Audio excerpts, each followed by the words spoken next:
Why do people procrastinate? You set goals with strategic plans. You use your foresight to think of all the things that could go, that could be obstacles. You solve them in advance. You take away the risk. You're ready for them. You already solved them in advance and you take action. How can still people be focused and productive? So if you let the outer world dictate what you do every day, there's no way you're going to have an inspired, fulfilled, and magnificent life. You have to decide. You're captain of your ship. You're the master of your fate. You're the one that decides your destiny. You're the ones that sit down and prioritize your life. The people that do go to their executive center and become leaders. The people who don't bitch about their life and become followers.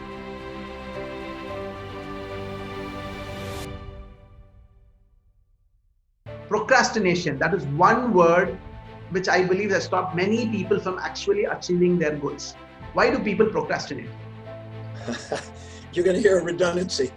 When we live by our highest values, we spontaneously act. We don't have phobias. We're objective and we're setting real objectives. And objectivity means even-minded, balanced-minded.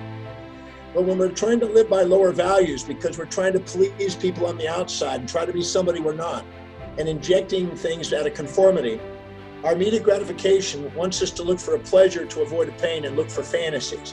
The moment we look for a fantasy, our brain automatically sets up a phobia, an anxiety, a doubt, an uncertainty to make us stop because we're going after fantasies. You don't procrastinate on something that's deeply inspiring and meaningful to you. You take action. But when you're going after things that you think are important that aren't really important, that's when you end up procrastinating. And when you're living by your highest values, and because the executive center comes online, you set goals with strategic plans. You use your foresight to think of all the things that could go, that could be obstacles. You solve them in advance. You take away the risk. You're ready for them. You already solved them in advance and you take action. But when you go after fantasies, you don't want to look at the negatives. You only want to look at the positives and you're not prepared for it. So your brain has to bring up the negatives and hesitate you because you're going after something that's not truly meaningful. Many people who are going after goals aren't goals, they're fantasies, not real objectives. And entrepreneurs go out there and they start businesses with fantasies and they project their values onto society and not meet really people's needs. They're not really finding people that have demands. And then they run up pushing uphill their product, service, or ideas to try to get sales. And then they wonder why they have anxieties and fears and they don't sales and then they bang their head against the wall. But they set real goals that meet real people's needs, that really inspire you, that has a strategic plan, and you think them through. You couldn't be doing what you're doing without a thought, without a plan.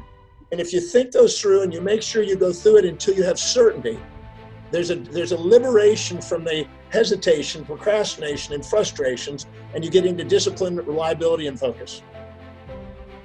That was such deep insights. I hope you guys are getting it. It's pure gold. And I want you guys to type in the comment box, the next one, Dr. John Demartini. I think we had this conversation in Chennai after the event was over. And when we said, because I know you were featured in the secret video. And during the conversation came up that law of attraction is just one piece of the puzzle. The other things people really need to do to really become successful. Can you tell what other laws people need to really work on? Well, when you're living by what is truly highest on your value, the pulvinar nuclei, which is a subcortical area of the brain, filters and gates information from your senses to selectively grab information that is most conducive to achieving what you set out for. So if you're setting a goal that's aligned with your highest values, you literally have a selected biased attention on all of the things in the environment that allow you to get what you want, and you filter out things that are not clear.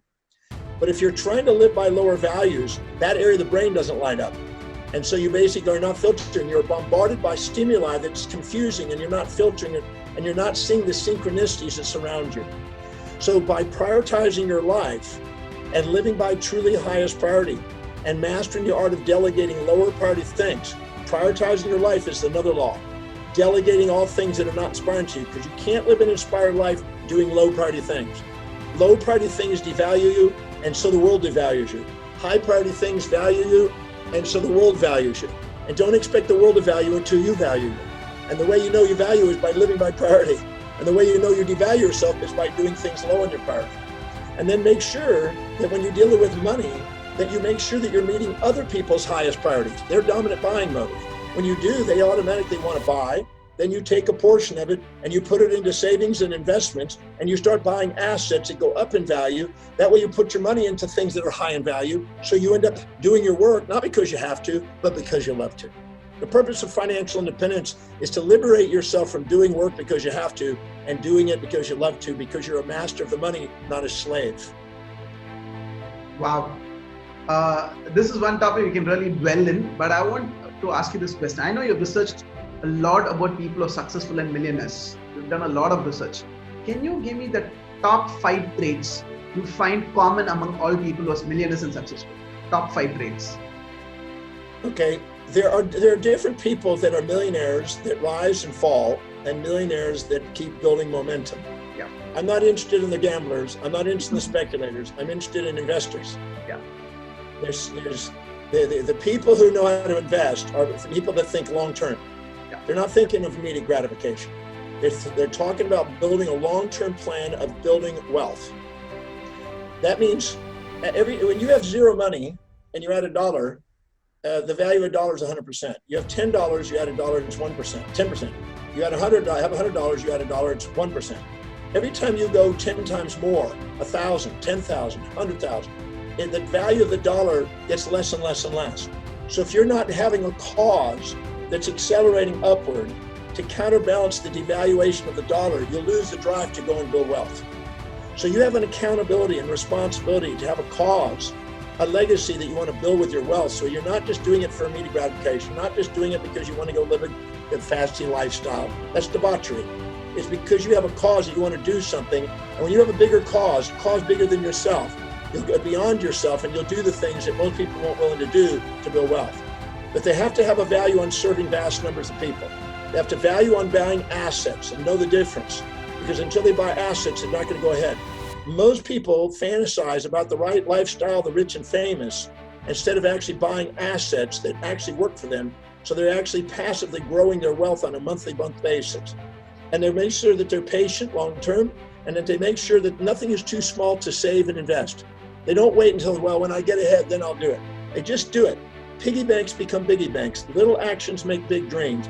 If you just do a little bit every single day and build a habit of it, what is not how much you save and invest, it's the habit of doing it. And once you do it, that will keep growing and escalate, because money keeps circulating from those who value it least to those who value it more. And the people that value it more will automatically master it, bring order to it, an organization to it, and put a value on it. When they do, that's where the money goes. So people that have wealth consciousness are not speculators trying to get rich overnight. Those rise and fall. They're consistent, caring people that want to serve people, want to end up having sustainable fair exchange, which is another principle, and they keep thinking long term. And they build a legacy, so there's something that they do beyond their life with the money that they've accumulated.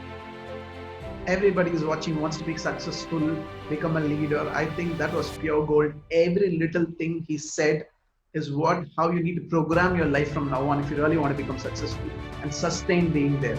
Okay, today the world is full of distractions. It's the internet, Netflix, and so on. How can still people be focused and productive? I have the internet in front of me every day, but what I do is I research with it. I'm looking up, I'm directing what it is. I got a piece of paper right here that's got all the things that I have an agenda each morning of what I'm going to be researching in the day. I don't sit there and let the world on the outside dictate my destiny. I decide in the morning what I'm going to do and what's priority, and I stick to it. You can't let the world on the outside do it. I said on The Secret, when the voice and the vision on the inside is greater than all opinions on the outside, you begin to master your life. You can't do it. Nobody's going to get up in the morning and dedicate their life to your fulfillment. Nobody's going to get up in the morning and make sure that you're financially viable and wealthy. Nobody's going to make sure that you're inspired. They're all going to project onto you what they think would be valuable to them. So if you let the outer world dictate what you do every day, there's no way you're going to have an inspired, fulfilled, and magnificent life. You have to decide. You're captain of your ship. You're the master of your fate. You're the one that decides your destiny. You're the ones that sit down and prioritize your life. The people that do go to their executive center and become leaders. And the people who don't bitch about their life and become followers.